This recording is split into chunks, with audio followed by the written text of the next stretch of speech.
अंकिता का जन्म 25 जून 1990 को छत्तीसगढ़ के दुर्ग जिले में हुआ था। व्यापारी पिता राकेश शर्मा और गृहिणी मां सविता शर्मा की बेटी अंकिता। आइए जानते हैं एक लड़की कैसे बनी अंकिता शर्मा से। आईपीएस अंकिता शर्मा। मिलिए इनसे। ये हैं अंकिता शर्मा। छत्तीसगढ़ की सबसे काबिल आईपीएस अफसरों में से एक हैं। इनके नाम कई उपलब्धियां हैं।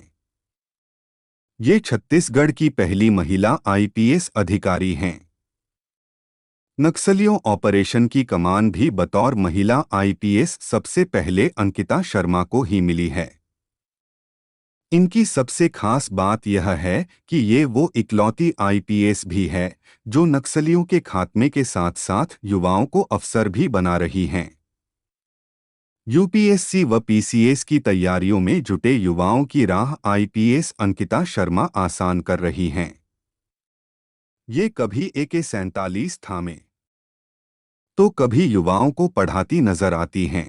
दरअसल साल 2018 में अंकिता शर्मा खुद आईपीएस बनने के बाद से ही युवाओं की मदद में जुट गईं। अवकाश के दिन रविवार को उन्होंने अपने कार्यालय में ही युवाओं को यूपीएससी की फ्री कोचिंग देना शुरू किया।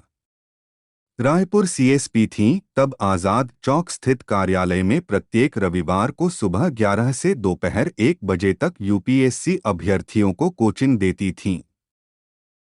अंकिता शर्मा को ऑपरेशन बस्तर की जिम्मेदारी।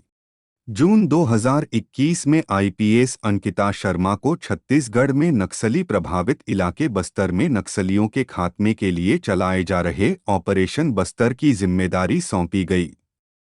यह चुनौतीपूर्ण जिम्मेदारी मिलने के साथ भी युवाओं को फ्री कोचिंग देने का सिलसिला जारी रहा।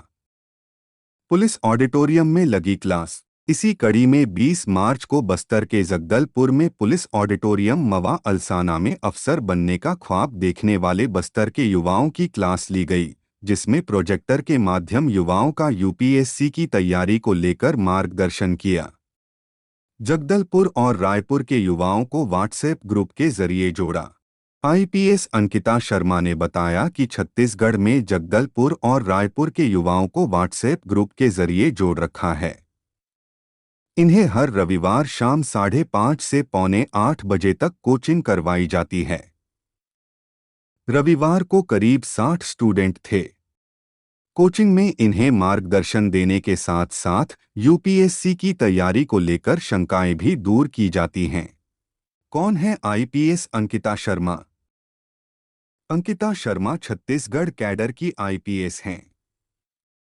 छत्तीसगढ़ से पहली महिला आईपीएस बनने का गौरव भी अंकिता को हासिल हुआ है। यूपीएससी परीक्षा 2018 में अंकिता शर्मा ने 203 रैंक प्राप्त की थी। तीसरे प्रयास में इन्हें सफलता मिली थी। अंकिता ने घर पर रहकर तैयारी की। छत्तीसगढ़ के दुर्ग से स्नातक करने के बाद अंकिता शर्मा ने एमबीए किया। फिर कोई कंपनी ज्वाइन करने की बजाय आईपीएस बनने के अपने बचपन के ख्वाब को हकीकत में बदलने में जुट गईं। यूपीएससी की तैयारी के लिए दिल्ली आ गई। यहाँ 6 माह रहीं और वापस घर दुर्ग लौट आईं। आगे की तैयारी घर रहकर ही की और सफल होकर दिखाया। क्यों आया युवाओं को तैयारी करवाने का विचार? आईपीएस अंकिता शर्मा कहती हैं कि अन्य प्रदेशों की तरह छत्तीसगढ़ से भी काफी युवा सिविल सेवा में जाना चाहते हैं, मगर यहाँ ना तो स्तरीय कोचिंग संस्थान हैं और ना ही युवाओं को ढंग से मार्गदर्शन मिल पाता है। यूपीएससी की तैयारी के दौरान मैंने छत्तीसगढ़ के युवाओं की इस समस्या को करीब से देखा, जाना और समझा। इसलिए आईपीएस बनने के बाद छत्तीसगढ़ के युवाओं की इस समस्या के समाधान की दिशा में कदम उठाया है।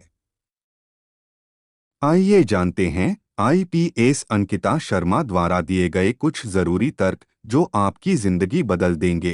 अंकिता शर्मा का वो पत्र जो यूपीएससी कर रहे हर उस बच्चे के लिए उन्होंने लिखा है। आइए पढ़ते हैं। जीत और असफलता जीवन का हिस्सा है। कुछ लोग इस बात को सफलता मिलने के बाद ही समझ पाते हैं, न कि कठिनाइयों से गुजरते हुए।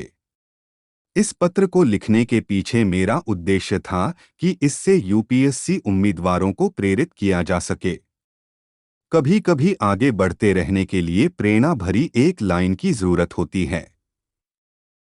हम अपने जीवन में बहुत कुछ पढ़ते, देखते और सुनते हैं, लेकिन हम इन सब से कितना सीखते हैं, कितने प्रभावित होते हैं, यह महत्वपूर्ण होता है। भारतीय पुलिस सेवा अधिकारी आईपीएस अंकिता शर्मा ने मारिया शारापोवा की आत्मकथा अनस्टॉपेबल माई लाइफ सो फार से प्रेरित होकर सीएसी की तैयारी करने वाले सभी यूपीएससी उम्मीदवारों के लिए दिल छू जाने वाला एक पत्र लिखा। आत्मविश्वास। अपनी क्षमताओं पर संदेह न करें। यह जरूरी है कि आपको खुद पर और अपने सपनों पर पूरा भरोसा हो। ऐसा करने से आपके प्रति लोगों का नजरिया भी बदलेगा। कैसी सोच रखें? संकुचित सोच न रखें। उदाहरण के लिए, इससे कोई फर्क नहीं पड़ता कि आप किसी छोटे शहर से आते हैं या ऐसे कॉलेज से जो बहुत प्रसिद्ध नहीं है, सिर्फ अपने लक्ष्य की ओर ध्यान रखें। अपनी भाषा को अपनी ताकत बनाएं। सफल होने के लिए आपको अंग्रेजी माध्यम की शिक्षा की आवश्यकता नहीं है। सुनिश्चित करें कि आप जो भी भाषा सबसे अच्छी तरह से जानते और समझते हैं, उसके साथ ही आगे बढ़े। इससे आपकी उलझनें कम होंगी। जय हिंद, जय भारत, जय भीम।